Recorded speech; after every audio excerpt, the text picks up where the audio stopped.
Today, we will be analyzing two songs from Chapter 14, Absolved Will Be the Seekers, Broken Sun and Merciful Broken Sun, both produced by Adam McGubbin, featuring Rachel Gillespie.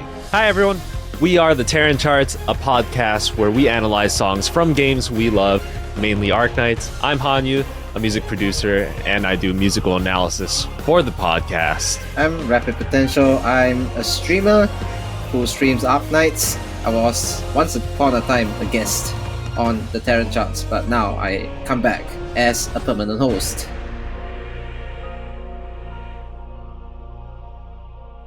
Chapter 14 and the preceding chapters, it's about the Victorian struggle. There's a lot of infighting between different factions, and they're trying to struggle for power, pretty much. They want to be the one in control. All of them have their own goals. Broken Sun is supposed to symbolize in the fact that, the sun is not exactly how it is. It's in pieces. Maybe the broken aspect might be the fact that everyone is fighting over something and they're not united. I was thinking Broken Sun was, kind of referencing something that has been damaged or incomplete.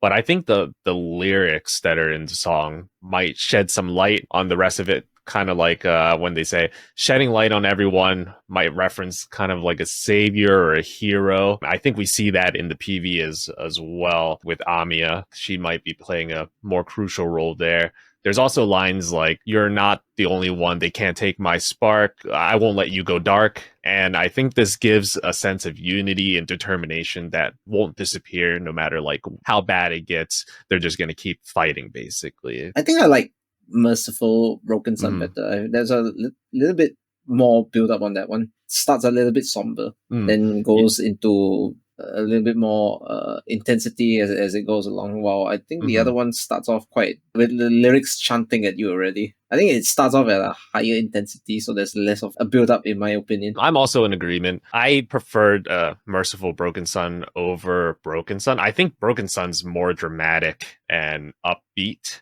compared to Merciful Broken Sun, which is like a lot more ambient, and there's just so much that goes into the sound. I think the build up to the crescendo is a lot better as well. I really like the tempo in Merciful Broken Sun. That was one of the things that kind of sold me. I felt like as it went on, it was a lot smoother, a lot easier for me to digest compared to Broken Sun. Broken Sun also had good tempo. If anything, the tempo change in Broken Sun was rather interesting, because as I was going through, it's like you hit 29 seconds, it's like maybe 142 BPM, 143 BPM, and then after that it's like 149. I think it's a pretty fast song.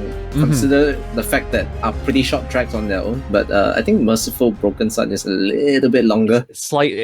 20-30 seconds longer, overall. Oh, dude, I don't know if you got this feeling. When you were listening to Merciful Broken Sun, did you get a little bit of vibes from the song Adam wrote for Hodor? When the guitar came in, I was like, oh, that I recognize that. The composition style, I've heard that from Hodor's song, I'm pretty sure.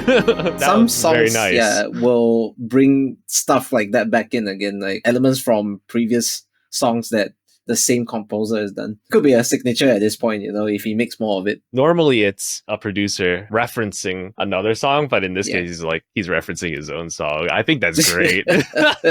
Obviously this one sounds more of an attempt to make things a little bit more epic. It's like those movie soundtracks where it's a little bit more, like you said, dramatic. I personally think that the song tries to inspire. I would say it's more on the inspiration part. Yeah, they're trying to rouse the feelings from the audience. Kind of a battle call, kind of call to action, kind of like call to arms, lead up to a possible final fight, and then these types of music start to take their life of their own. I didn't really think about the inspiration part, but the more I think about it, like the lyrics definitely do fit that a lot. The lyrics, if anything, I think that's the very inspirational part.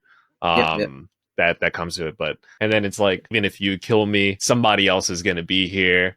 you can't put out the flame. Inheriting someone's force of will, you know, it's like carrying out the will of the people. The kick drum, it's more so kind of like a stomping sound following that call to arms theme, because you know you're just marching forward into this battle. Something's gonna happen. It gives you a little bit of a adrenaline rush. And then it picks up at like a minute 12 seconds, changes tone, it gets more upbeat, and then it gets like exciting and gives you this like suspenseful feeling. Kind of going back to orchestral arrangement, they do a very good job in creating that dramatic atmosphere, and we kind of see that a lot in a lot of video game music, actually, a lot of Final Fantasy stuff. This is kind of like my own theory on why orchestral music is used a lot. I feel like it's because all the instruments in orchestra, from the strings to the woodwinds to the percussion, it basically fills out the entire frequency spectrum. So it gives you a very full feeling, but also all the instruments like complement each other. Let's take classic rock, for example. Bass typically just follows the electric guitar, and then they'll boost the mids in the guitar section to kind of bring that up front. But with orchestrals, you can have something up front, but then it's like you also have a lot of these poly melodies in the back just kind of going in, and you could almost hear them every time from either ear. It's clear, easy to hear, and they all have like this purpose. Sometimes modern compositions and more modern songs, they can feel a little bit like stripped down to a couple of elements that come together, and then that's a song already. But in the orchestra, it's always the different sections all coming together to fill out the soundscape. It's like a flowing rhythm until the end of the piece itself. But unfortunately, sometimes in terms of modern music, we fixate more on a singular aspect of the song rather than the entirety of the composition coming into harmony. And unironically, I feel like in today's like world, it's like all you really need in a lot of cases just to have that one part that sounds really good, and they'll forgive anything else. Even if they don't like any of the other parts, they'll still listen to that song. They'll add it to your playlist just for that one part. Just for that catchy little just thing. For the catchy bit. Like I was listening to a song the other day. I absolutely hate it because it's so happy, but the melody was so good. I've just stuck in this hole of I'm listening to this even though I don't like how happy it is.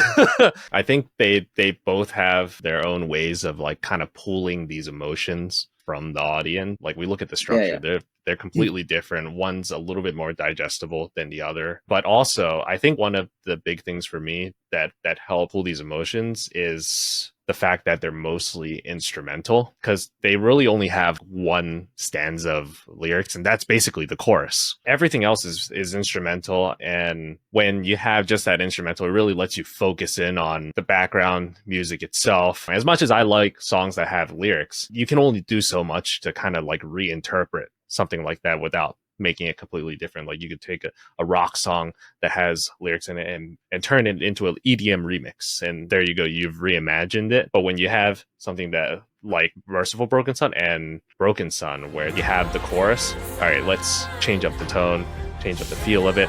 I think it was done great, and it's definitely very doable, because now it's like you almost have this blank slate to work with. Like all you have to do is make sure that you keep the theme in there. You have enough referencing to make them similar. Otherwise, they just become two completely different things rather than something that is related to each other, and it flows into that chorus bit. So I think that's how these two songs kind of pull these different atmospheres, different worlds together. Merciful Broken Sun has that a little bit more somber. While one could be a rally for battle, the other one could be talking about something that they are not willing to go through, but they have to do it. I just have to do it, that kind of thing. Like a little bit of reluctance, I suppose. I'm actually rather curious to see how they use these two songs. At what point does Merciful Broken Sun play? What's going to be the whole context behind it? Because Arknights, it's deep and depressing. The double D.